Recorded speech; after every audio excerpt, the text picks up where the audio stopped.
Hola, ¿qué tal? Muy buenas tardes, días, noches, no sé qué hora sea en su país, pero me agrada mucho que estén en este espacio con nosotros. Bienvenidos al Ojo de la Creación. En esta ocasión estamos de manteles largos, estamos muy emocionados porque contamos con la presencia de una actriz mexicana que ha trascendido las barreras. Sin más preámbulos, la presento. Muchísimas gracias, Adriana Barraza, por estar con nosotros. Muchas gracias, de verdad. Es un placer. A ti. Cuéntanos, estás celebrando 40 años de carrera ininterrumpida, un logro extraordinario. En tu vida, ¿cómo te encuentras o cómo se da que quieras ser actriz?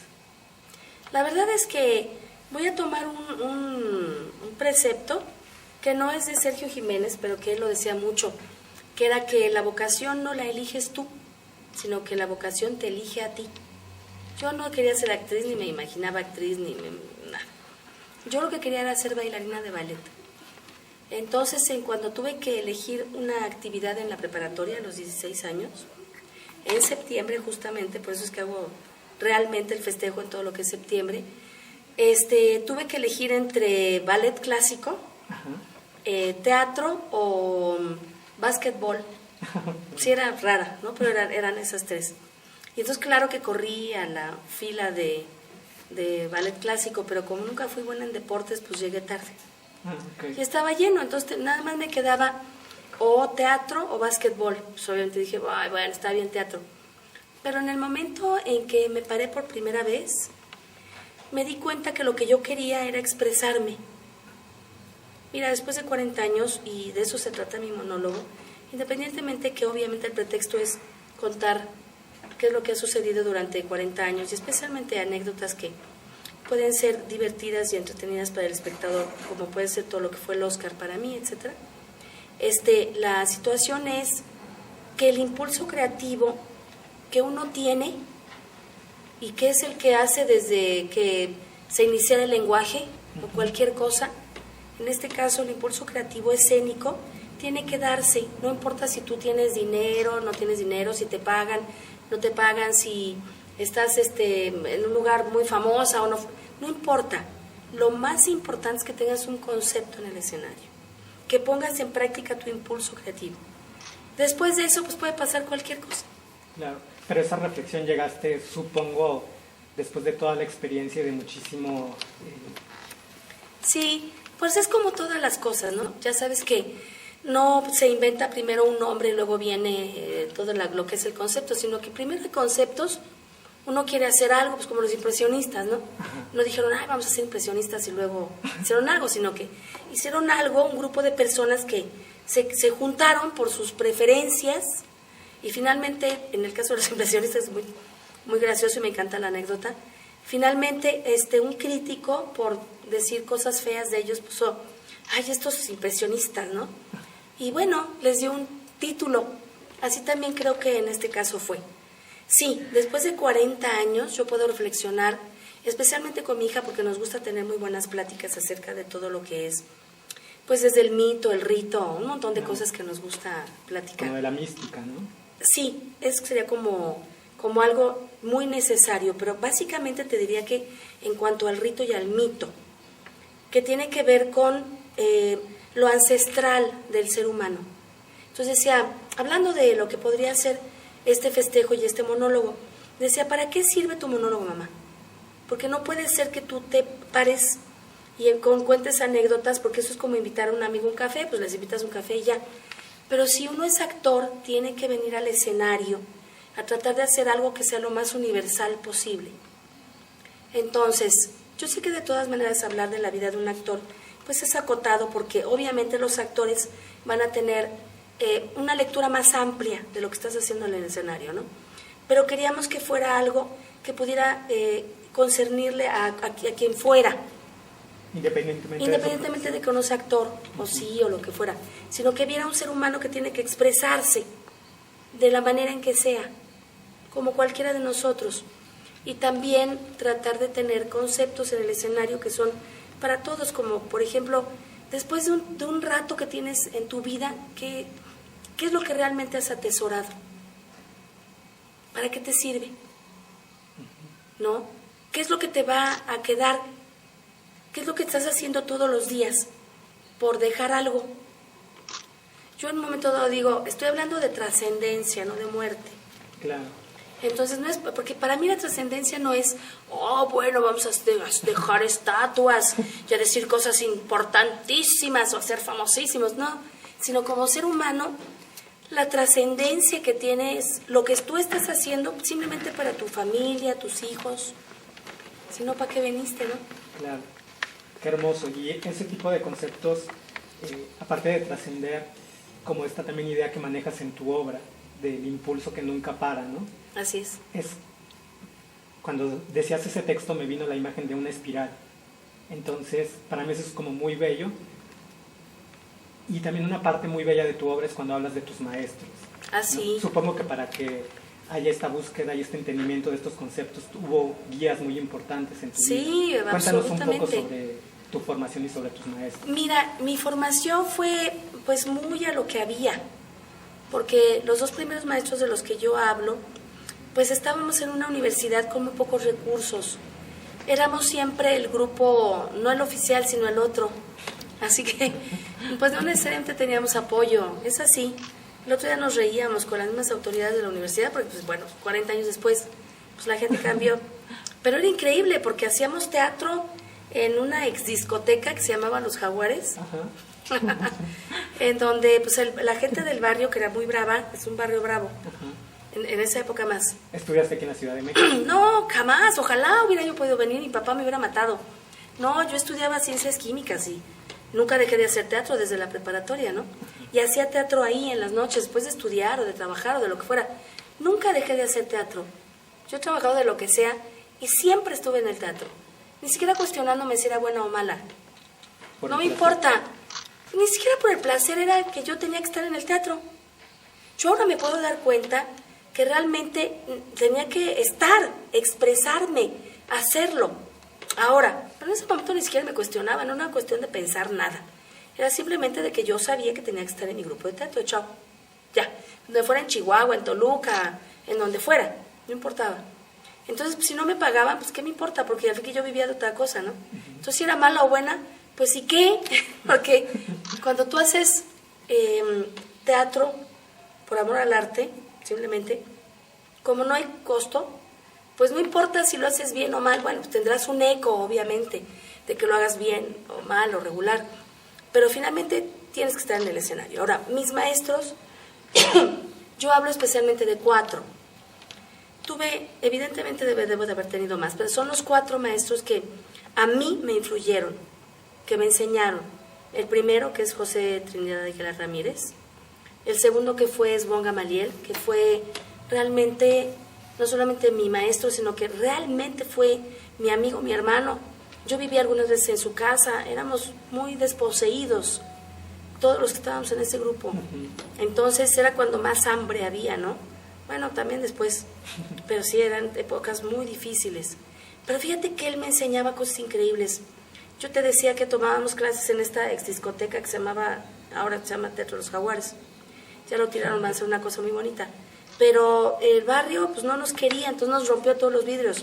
En Toluca, cuando tú después de las 6 de la tarde pues te mueres de frío. Ya no ahora, lo que era antes. Entonces me acuerdo que nos quitaron la luz, no nos pagaban la luz, porque hacíamos un teatro muy contestatario. Entonces las autoridades dijeron, pues no les paguen la luz. Y nosotros seguimos siguiendo. Decimos, ay, ¿qué? Que nos la paguen, ¿qué nos importa? Y me acuerdo que un amigo subía, el único que tenía auto, tenía un Volkswagen viejísimo, lo subía a la explanada, prendía los focos, y pues lo que duraba en su batería era lo que duraba la clase. En mallitas, ¿no? Hacíamos ahí pantomimas y ¡ay, muertos de frío! Pero no nos importaba. ¿Nunca te cuestionaste? No, porque ¿sabes qué pasa? La cuestión es que yo creo que este dicho es realmente verdad. Si tú tienes 3 pesos, pero solamente necesitas 1, pues eres rico. No dices, oh, qué pobre soy, uy, qué barbaridad, debería. No, simplemente la gozas. Y dices, oh, pues sí está jodido, pero qué padre, ¿no? Y entonces lo más importante es lo que estás haciendo.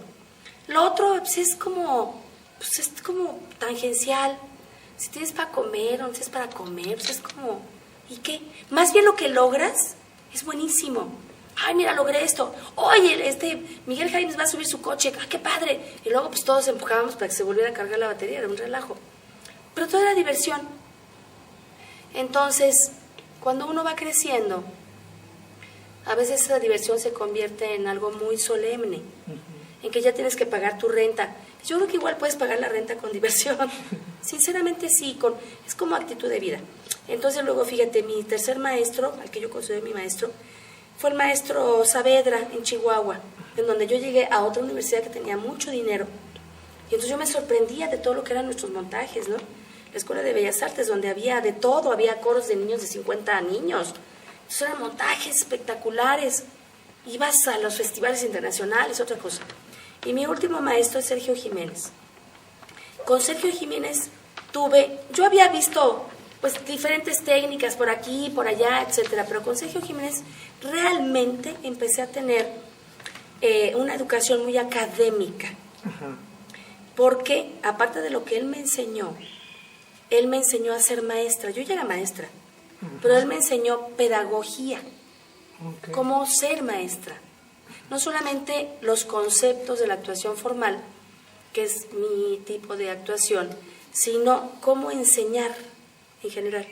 De hecho, mi esposo, que también es maestro, el mismo Sergio, le dio días. Esto es enseñar. Sergio era una persona muy ejemplar en ese sentido, porque él solamente terminó la primaria y fue un autodidacta estupendo. Entonces a mí me enseñó eso, a ser autodidacta. Me enseñó muchas cosas. Qué belleza. Sí. Así que esos 4 son como mis maestros, fueron las personas que realmente influyeron en mí, ¿no? Y por ejemplo, ahorita que mencionas la actuación formal, ¿tú cómo la definirías o para ti qué significa ese término? Bueno, sabemos que hay 2 grandes corrientes actorales, por así decir, de ahí unas ramificaciones, pero digamos que son 2 grandes corrientes y son desde que se hizo la primera sistematización de la actuación, que fue Stanislavski, ¿no? Entonces Stanislavski es el papá de todos nosotros, ¿sí?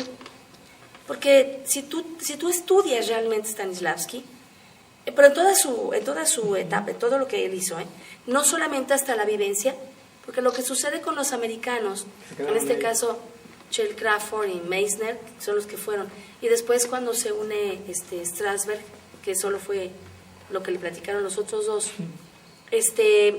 se quedaron en una etapa de Stanislavski que era buscar en la vivencia, por así decir, el pozo emotivo, los recuerdos, la memoria emotiva, etcétera, tratar de encontrar la justificación para ser verdadero en el escenario, que de eso se puede como sintetizar.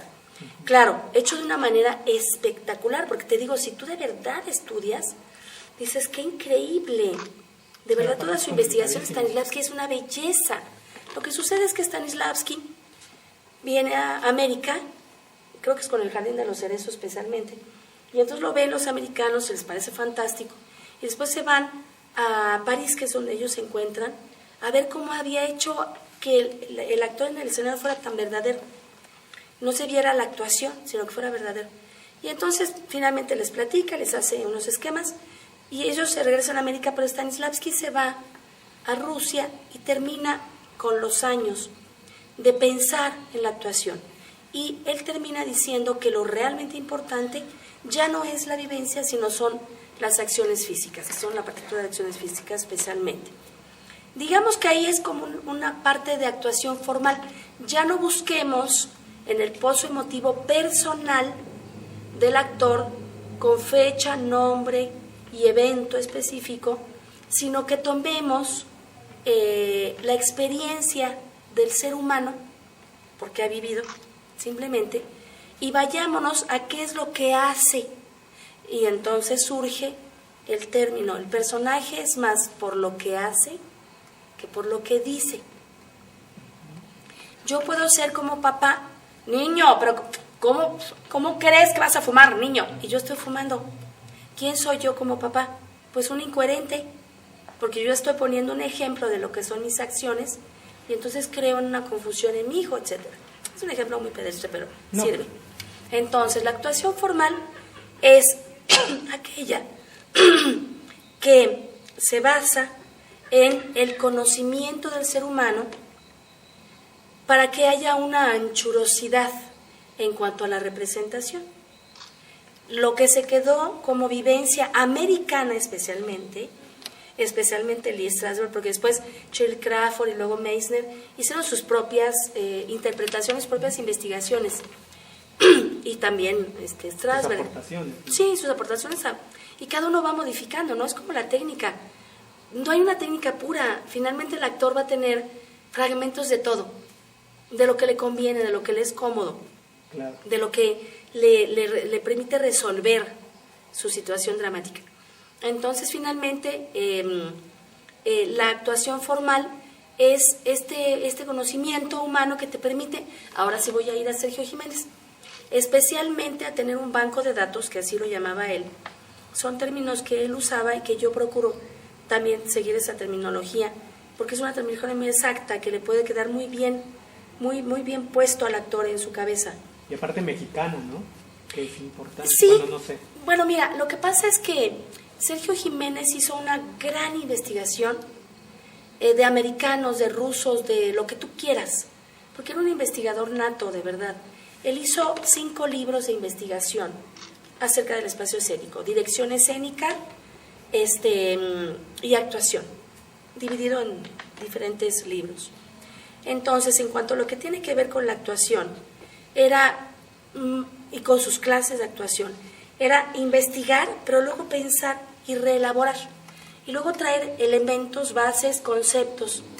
Mira, por ejemplo, un concepto que era de él, era cómo se produce un matiz, y son fórmulas bien exactas, sobre todo porque, como Sergio trabajó mucho tiempo en la televisión, y yo fue cuando trabajé con él específicamente, era muy importante para él que el actor de televisión fuera lo más verídico posible, pero que también supiera resolver la situación dramática en el menor tiempo posible, cortarla y regresar, porque son las necesidades, tratar de profundizar, pero profundizar y estar, para que la situación en los foros, que es corta y retoma ellas, claro, y hace edición en el peor momento, no afectara el desempeño del actor.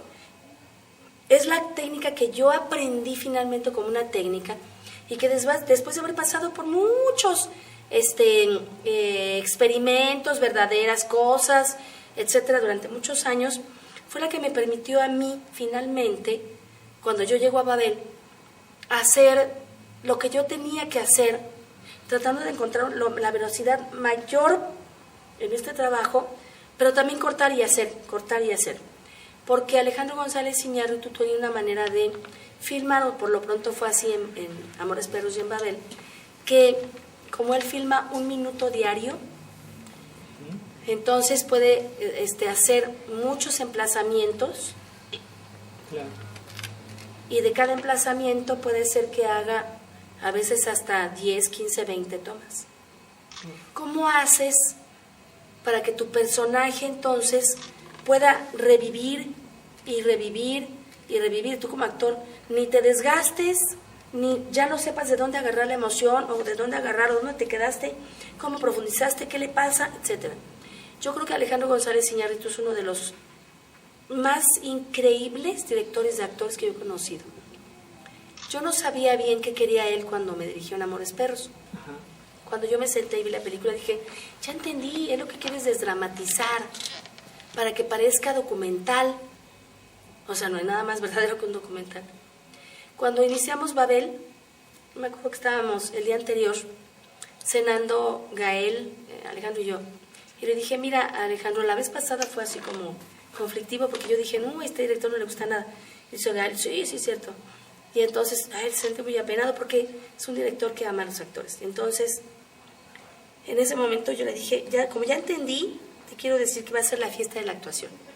Tú me pides 18,000 tomas, yo te voy a dar 20. Porque ya entendí, entonces ya no tengo conflicto. Y fue así. Hubo momentos dados en donde decía, bueno, vamos a hacerlo de esta forma, ¿no? 30 tomas, de veras, 40. Y yo le ya, hijo Adrianita, qué bien esto, ya quedó. No, ¿qué crees? ¿Por qué no le vamos de este lado?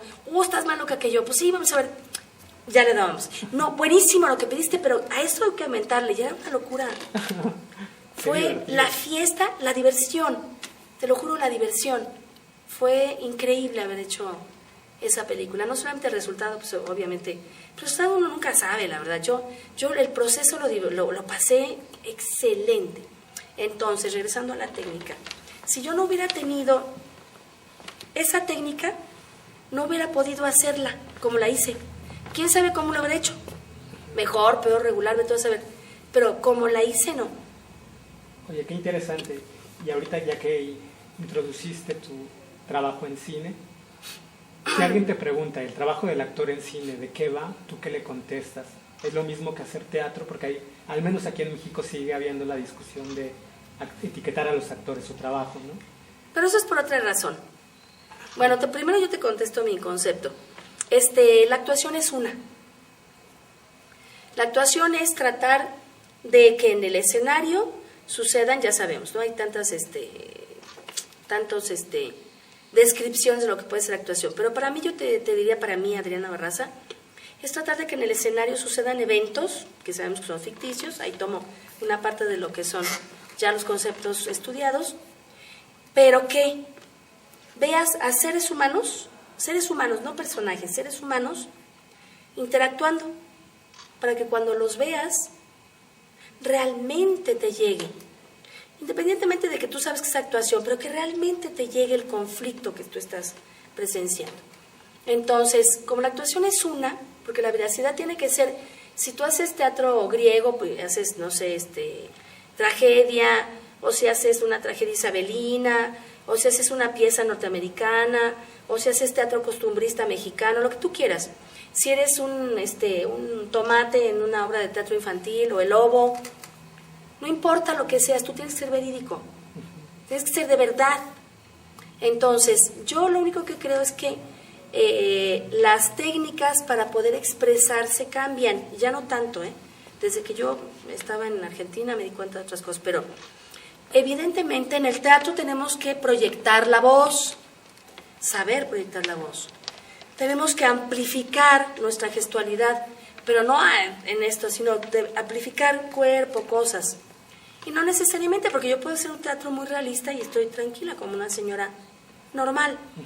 Pero lo que sí tengo que hacer es proyectar mi voz. Eso es necesarísimo, si no, pues ¿cómo? Claro. Bueno, en la televisión, obviamente la gestualidad tiene que bajar, hay una cosa más cotidiana, es como más improvisado, por así decir. En el cine es absolutamente más interior, porque tu cámara necesita ver el interior del personaje. No necesariamente todo el tiempo, pero sí tú tienes que modificar tu gestualidad. Entonces, a mí me pasó, por ejemplo, fíjate que después de mucho cine, yo regreso a hacer teatro, y yo misma decía, no puedo proyectar. Yo dije, ay, tengo un exceso de televisión y de cine. Tengo que volver. Bueno, yo volví a tomar mis clases. Tuve mi maestro de voz, tuve mi maestro gestual, especialmente por mi personaje, que tiene que ser muy clownesco, manejar su cuerpo de otra forma. Pero más que nada la voz. Yo estaba proyectando. Se me había olvidado. Te has acostumbrado al micro, ¿no? No, sí. O a estar aquí, a hablar de esta forma. Que no tengo que... Ahorita estoy proyectando yo contigo, porque pues bueno, claro, estoy dando clase. Pues cuando das clase, proyectas. No todos los maestros proyectan, sino el pobre alumno se duerme. Sí. Todos hemos tenido un maestro que no hablaba. ¿Verdad que decía? Y cuando volteaba decías, ay, ya me dormí. Bueno. Entonces el maestro siempre proyecta. Entonces la cuestión es que a ti se te olvidan las cosas. Yo te juro que procuro que oír las lecciones de la vida. Entonces, para mí, únicamente es cambiar de manera de expresarse. Pero la actuación es una para mí. Lo mismo que si actúas en inglés. Entonarte con la actuación americana, con la actuación colombiana, con la actuación argentina, es otra cosa. Hay tonos, entonces yo me entono con ellos, para no verme desfasado, para verme igual. Hay unos más cotidianos que otros, unas cotidianidades diferentes en los americanos que en los argentinos. Son muy cotidianos, pero son diferentes. Por idiosincrasia simplemente, ¿no? Uno se va como adecuando. Pero la veracidad es una sola. Si yo te digo lo que sea en gibberish, que es un idioma inventado, me tienes que entender, te tienes que conmover con lo que yo digo o hago. No sé cuál es la discusión, que si hay muchas. Ahora, Evidentemente, a lo mejor estabas hablando de que pues a los actores de televisión, en este país especialmente, no en todos, que en Argentina para nada, ahí todo el mundo está mezclado. Sí, como que todo, siento que en el mundo ya trascendieron ciertas discusiones y en México como que hay ciertos... Si hay resquemores con la gente de la televisión, la gente que hace teatro, la gente que hace cine, son diferentes. Yo creo que ahí lo que ha sucedido es que en un momento dado la televisión, no es sus inicios, porque ¿quién inició haciendo la televisión? Pues la gente de teatro. Tú ves las novelas antiguas y dices, ay, mira, no gesticulaban, decían, aléjate de mí porque soy una pirámide de odio, porque sí lo decían, pero lo decían de verdad. Entonces no había esas gesticulaciones. Primero porque con el tiempo la televisión encontró otros estilos, no nada más un estilo realista. Si tú te sientas, eso a mí me lo enseñó Sergio Jiménez, primero no despreciar nada, porque creo que cuando tú desprecias, híjole, te acotas y te haces chiquito. Si tú abres y dices, a ver, ok, está esto. Entonces, fíjate, Sergio Jiménez, cuando trabajábamos en Televisa, todos los fines de año eran seminarios para los maestros, nosotros. Entonces Sergio decía, miren, las telenovelas tienen todos estos estilos, ya lo sabíamos, ¿no? Pero investiguemos. Nuestra obligación es que nuestros alumnos sean verdaderos en todos. ¿Cómo lo hacemos? Porque había unos muy fársicos. Y había unos muy bajos, ¿no? Un melodrama muy bajo, muy profundo. Y acá ya era una farsa casi. Bueno, investiguemos, tratemos. Yo ahí aprendí, dije, sí, es cierto, tú tienes que ser verdadero, me tienes que conmover. Bueno, entonces, a lo mejor lo que ha sucedido es que, especialmente en nuestro país, es que en un momento dado, muchos actores de la televisión especialmente, que no realmente tienen una capacidad actoral camaleónica, sino más bien que son de representación de sí mismos, o que simplemente hay unos que no son actores, pero tienen un lugar en la televisión. Entonces, pues es difícil, yo también considero para la gente del teatro, del cine, llevárselos a actuar. Cuando tú despojas a un actor de su gestualidad, sabes que es un conflicto para el actor. Aun cuando tenga mucho talento, hay que enseñarle a cómo interiorizar, cómo quitar gestualidad para que pueda actuar simplemente con sus ojos, porque es una persona que está acostumbrada a otra cosa, ¿no? Entonces creo que es por ahí donde va la división de tú eres de cine, yo soy de teatro y el otro es de televisión, ¿no? Y por ejemplo, tú, ¿cómo decides qué proyectos participar? ¿Es por el guión, es por un director, es por el reparto? Es por todo. Ajá. Mira, hay proyectos, que dices, híjole, con ese director, ¿qué me importa salir y decir, aquí está la carta, ¿no? O con ese reparto increíble. Pero lo que sí te quiero decir que cuando no interfiere nada de eso y solamente recibo un guión, cuando no sé quién es, a lo mejor es una ópera prima, a mí me gusta mucho ver qué han hecho, quién va a estar, obviamente, también para ver quién te va a dar réplica, ¿no? Uh-huh. Pero lo que más me importa, por ejemplo, de hecho, yo trato de leer todos los guiones, aunque diga, hoy no me va a gustar. Sin embargo, cuando Manolo Cardona, que quiero mucho porque lo conozco de hace tiempo, me dijo, ¿puedes leer El cartel de los sapos? Y dije, bueno, a ver. Una escena que yo dije, yo nunca he hecho esto, que es su abuelita. En donde la abuelita, que no está de acuerdo en lo que hace el muchacho, obviamente, pero que es la única que lo sostiene, va fuera de la cárcel. Y entonces ella sabe, de hecho yo estuve en la cárcel haciendo la escena, que una de esas ventanitas chiquitas está su nieto, quién sabe cuál, no sabe. Y entonces su cumpleaños lleva un globo, lo amarra y empieza a aventar besos a todos lados. Me conmovió tanto esa mujer, yo dije, ay, sí la hago. Y es un personajito chiquitito que tiene 2 o 3 escenitas por hacer eso. Porque ese ser humano me conmovió mucho. Porque dije, sí, no importa quién sea tu hijo o tu nieto, no le hace lo que hayan hecho. Efectivamente, uno ama a su familia. Yo no sé, ¿tú viste la lectura dramatizada que hacemos? No, también la leí. Ojalá te quedes. Sí. De eso trata justamente, es un terrible caso de una familia muy disfuncional. Pero finalmente, uno ama a su familia. No quiere decir que no la juzgues, pero igual la amas. La entiendes al final del día. En un momento dado, aunque la entiendes y por eso mismo dices, no tiene nada que ver con lo que, pero la amas. Es una cosa que está ahí inherente, ¿no? A menos que realmente te hagan algo espantoso y pues obviamente se transforma en otra cosa. Y por ejemplo, tú cuando estás en un set, cuando cantan la escena, el 3-2, ¿qué ocurre en ti como actriz? No, yo desde antes, y es lo que siempre les digo a mis alumnos. Yo, como te dije, soy formal, entonces no necesito estar en trance ni entrar. Ay, no, yo he visto he visto cosas desde ridículas hasta muy respetables. Pero desde ridículas que dices, ay, no, por favor, ¿no? Y muy respetables porque sí veo cómo la gente se transforma y necesita una atmósfera, entonces yo soy muy respetuosa y me quedo callada. Hay gente que necesita, antes de la acción o antes del 5, 4, 3, 2, empezar a hacer la escena. Entonces yo digo, yo le entro, no me importa lo que necesite mi compañero porque pues creo que es la única manera en que podemos hacer algo rico, ¿no? Ajá. En comunión, igual con el director. Pero en general a mí lo que me pasa, lo que yo necesito es que yo estoy y ya cuando pueden empezar o hay una escena muy complicada, entonces digo, no me hables, no me platiques tantito porque voy a pensar en mi escena. Es tratar de encontrar la emoción, el pensamiento, el sentimiento que tiene mi personaje.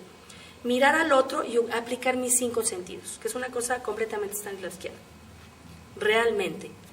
Para concentrarme, concentrarse no es de sino yo me concentro oyendo, oliendo. ¿A qué sabe mi boca? ¿Qué toca mis manos? Y miro al de enfrente. Entonces miro a mi compañero, pero empiezo a entrar en la fantasía y digo, es mi hijo. Mi hijo, ¿qué tal? ¿Qué tal? ¿Qué tal? Lo hago aquí, de hecho lo hago en el monólogo. Cuando empiezo a platicar de mi personaje, cuando lo hago de verdad la telenovela, que digo, bueno, está esta telenovela, ¿no? Que esa telenovela existe, por supuesto, pero también está esta otra. Entonces cuando yo empiezo a hablar de esta mujer, yo me empiezo, esa es mi metodología, a conmover como espectadora de este personaje y lo empiezo a entender, empiezo a empatizar y es instantáneo. Todo lo que tú haces es decir, sí, pobre mujer, etcétera, y está enfrente, y el otro ya es otra persona. Y entonces, ya cuando viene una acción, ya somos. Y así logras llegar a tus emociones y a donde te sí, pide el director. Absolutamente. Esa es la guía. Estar muy atento, obviamente hay un trabajo de mesa muy importante, porque eso es importantísimo. Pero en el momento es entrar en la fantasía, concentrarse y entrar en la fantasía. Yo soy directora de telenovelas también y yo odio a los... Yo soy muy, pero muy... ¿Qué? Ay, pues es feo, ¿no? Fíjate que como maestra me decían la maestra de la Santa Inquisición cuando yo empecé, imagínate, hace 30 años. Pero como directora soy horriblemente horrible. A mí me gusta que haya respeto, sea quien seas. No me importa si eres el protagónico o no. Y así trabajé en Televisa siempre. A mí me vale gorro quien seas. Tú eres un actor que te están pagando y tienes que hacer tu trabajo. A mí no me gusta que jueguen, que el actor tiene poquito de televisión, tiene 5, 4, 3, 2 para concentrarse. ¿Cómo lo vas a perder? Yo no creo eso de, sí, es acción, ay, te odio. Ay, no, perdóname, eso es mentira, chao, no me gusta. Entonces, como directora, como actriz, siempre procuro crearme mi atmósfera y con mi compañero también. No me gustan los compañeros que juguetean. Entonces yo pido, oye, no juegues, ¿no? Claro, como una falta de respeto. Me parece una falta de respeto espantosa, realmente. Y por ejemplo, ya que has tenido la oportunidad de trabajar en distintas cinematografías, ¿con qué te quedas de cada una? Sé que has hecho cine en Argentina, en México, en Estados Unidos. ¿Es mucha la diferencia en cuanto al trabajo? No, fíjate que yo creo que, como te decía, la actuación es la pasión por levantar tu proyecto, por hacer tu película, no importa si tienes muchos millones o poquito dinero, es la misma. Lo que varía obviamente es la cantidad de dinero que tienes, el apoyo que tienes, pero la pasión en el escenario, híjole, es la misma. Y luego, no importa para mí el idioma, porque finalmente el ser humano es universal. La idiosincrasia, la manera en cómo ese ser humano puede tomar la vida va a variar, obviamente. Pero cuando ya hiciste tu trabajo y estás en coordinación, fíjate que, desde mi punto de vista, el ser humano en sus conceptos es éticamente muy parecido, no moralmente, éticamente. Entonces, mirar a Luke Wilson para trabajar con él en una película que hice con él que se llamaba Henry Poole is Here, está aquí, era lo mismo que mirar a otros de mis compañeros, porque hay que mirar al otro para ver qué le está pasando a su personaje y que entonces nos relacionemos y podamos llevar a cabo una escena X de odio, de amor, de comprensión de seres humanos, de enojo, de lo que sea. Para mí es lo mismo. Únicamente, evidentemente, y ahí sí hay una gran diferencia, pues obviamente los presupuestos y las posibilidades, pues obviamente que ahí sí son muy diferentes, ¿no? Y me gusta mucho, ya para ir cerrando, el título de tu obra, Me doy el gusto. En este momento, Adriana Barraza, ¿de qué se da el gusto como actriz? Mira, como actriz me di el gusto de regresar al teatro después de 40 años porque me inicié en el teatro. Yo tengo más de 60 obras. Yo he hecho mucho teatro. Lo que pasa es que luego cuando entra la gente, o creen nada más que la gente que porque hizo televisión o cine, pues nomás existió ahí, pero no es cierto. El teatro es tan poco publicitado, me apena tanto. Pero hice más de 60 obras, imagínate. Entonces regresar al escenario, en este teatro tan lindo que es el Teatro Helénico, darme el gusto de elegir una obra que realmente me interesa contar, no solamente mi monólogo, sino la lectura dramatizada con mi familia, tener a mi hija y a mi esposo en el escenario conmigo, haciendo una fantasía. No es la primera vez que actuamos juntos, lo hemos hecho para cine y televisión, pero teatro es otra cosa. El actor tiene que iniciar en el teatro y si no, pues tiene que venir al teatro. El teatro es otra cosa, el escenario es otra cosa. Entonces me di el gusto de 40 años después regresar a mis raíces, a la base y además acompañada, ¿no? Y en un hermoso trabajo. Muchas gracias. Pues muchísimas gracias, Adriana Barraza. Es un orgullo tenerte con nosotros. Gracias. Y a todos nuestros visitantes, muchísimas gracias. Ya saben que el Ojo de la Creación sigue preparando nuevas sorpresas para ustedes. Muchísimas gracias y síganos dando clic.